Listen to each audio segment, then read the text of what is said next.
friends, welcome to my channel. My name is Kat. Today we are going to go over our February monthly goals as well as what went well and what I kind of fell short on with my January goals. So get yourself a drink. I have my drink here. It is going to be a busy day for me today after I get my YouTube filming done. I have quite a bit of things I have to do for work, but super grateful. Okay, so I have here my January goals, and I'll go through my financial goals because obviously most of my channel is financial, personal finance. So this was my main focus for January. I also like to mention that I was using and am still using the Moxie Life free PDFs that they give on their website. I really wanted to get the Moxie Life, their goal planner system, but after shipping and the planner I wanted, it was like $85, friends, and I could not do that. So I said, whoa, that's a lot of money. I already had my Erin Condren purchase and then my Plum Paper planner purchase, and those two combined were the price of this one planner, and I think it was only for 6 months. So I'm using the digital version, and I have been really liking it. It gives you so much more room to be creative, so that's what I'm using. Okay, so for January, my main focus was no Amazon purchases, and I went ahead and I canceled my Amazon account or subscription, so that brought my spending on Amazon to 0 in January, which I was super proud of myself. Also, I'll just go down the list. A financial goal that you kind of don't think about, but I thought about, was to eat all my groceries. And this was just to, first, I don't want to waste food, and also to stay in budget within, obviously my grocery budget. Sometimes it's easy to overspend in your, grocery budget, and you don't eat all the food, and then you end up throwing things away. So that's why I thought that was like a big financial goal for me, is to eat all my groceries. That way I can see actually how much do I need to spend on groceries, and am I overspending? And if so, how can I save money in that area? Next was, I wanted to spend under $45 on Etsy purchases. And during the mid of the month, I actually brought that down, I think, to like $25. I spent a total of $21 on Etsy for the month of, and my dog is still on her way over here. Give me just a moment, friends. No, Mama, you have to get out of here, princess. Mama, see that? Oh, she wants attention. Mama. Okay, so as I was saying, for my Etsy purchases, I'm actually pretty proud of myself, because Etsy is one of those things that tend to get me, because I just love supporting everyone, and I love stickers, and I have been trying to use all the stickers that I already do have, but I mean, the stickers are just so adorable, and I know some people like to keep their planners really minimal, and I think they call it like functional, but I think that your planner can be functional and still have a bunch of stickers. So I don't know what they mean by functional without stickers. It's just kind of weird. I think it can be functional even if you have lots of stickers. But anyways, so my original goal was $45, and then I said under $25, and I actually only spent $21. I would have only spent about $13, but I decided to get some PDFs towards the end once I figured out that my printer started working about like the third week of January. And originally I had given myself a freebie of getting 1 to-go coffee a week, and I actually have not bought any to-go coffees. So that has been really, really, really good. And I realized that I actually had on a piece of paper, on a notebook, some additional goals, and I can't find that notebook, and this is the reason why digital is really nice. is because everything is just, on your tablet or your iPad, and then you don't have to go looking for the notebook where you wrote down your goals.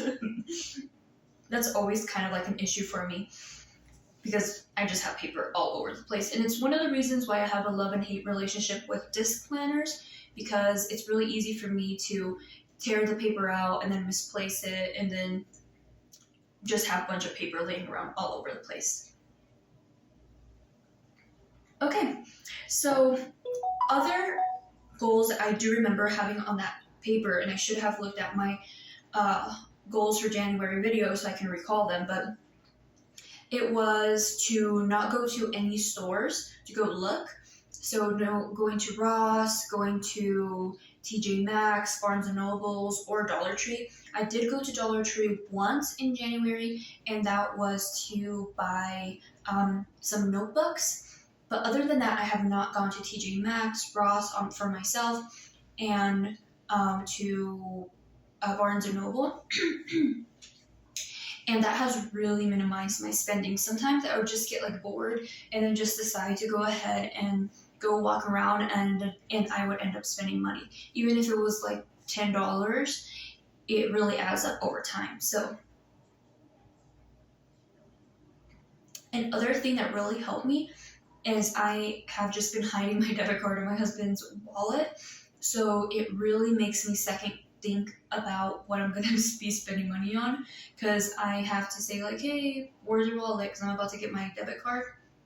And not necessarily that he would tell me I can't purchase something, but then it really makes me second guess. If he was to ask me what I'm going to buy, does it seem like it's something necessary? So it has really helped me stay accountable. So we have done really well in January. I have been loving the Moxie Life, and I have been setting weekly goals. And in February, I would love to do the weekly reflections as well.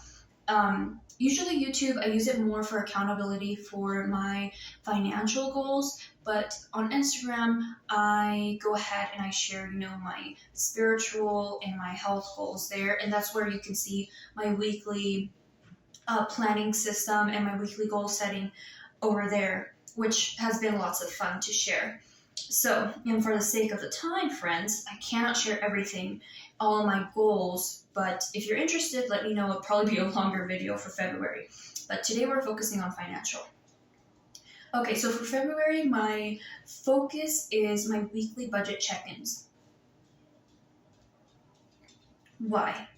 Because, friends, if I'm not posting on YouTube, it usually means that Kat is going through something like a hot mess express, and she's probably trying to get it together in order to, get everything to make sense to make a YouTube video.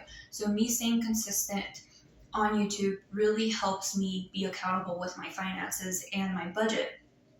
So focusing on setting a time to do my weekly budget check-ins. So these are kind of like the sub goals that go under that main focus. So I have low spend and no spend on certain categories. So I am not going to allow myself to purchase anything except in these categories. I'm gonna allow myself to purchase some leggings. I have worked out 26 days out of 31 days in January, so that is my gift for myself. I am also going to allow myself to purchase a digital Lent devotional, and that will be about $15. And I am going to allow myself to make 2 Etsy purchases. One is going to be for my stickers, for my monthly layout, for my plum paper planner, and the second one is going to be any PDFs that I want to use for my budget. So 3 categories: Etsy, my Lent devotional, and leggings. So the rest, I'm going to put no spend. I'm going to go ahead and do the same goal to avoid going to stores to look around. And honestly, right now with all the seasonal stuff coming up, very tempting, but no, not going to even put myself in that situation.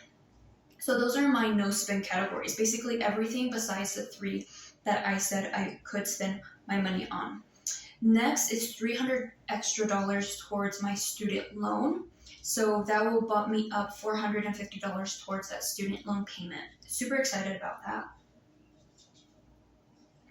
Next is in February, I'm finally going to start my savings challenges. In January, I was just really trying to tackle our truck payment, which we finally got paid off. Praise the Lord.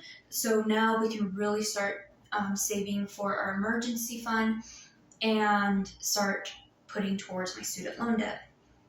Next is I'm going to try to stay at a $50 budget for myself for groceries. My husband has actually been super close to $50 as well. So I'm trying to stick to that.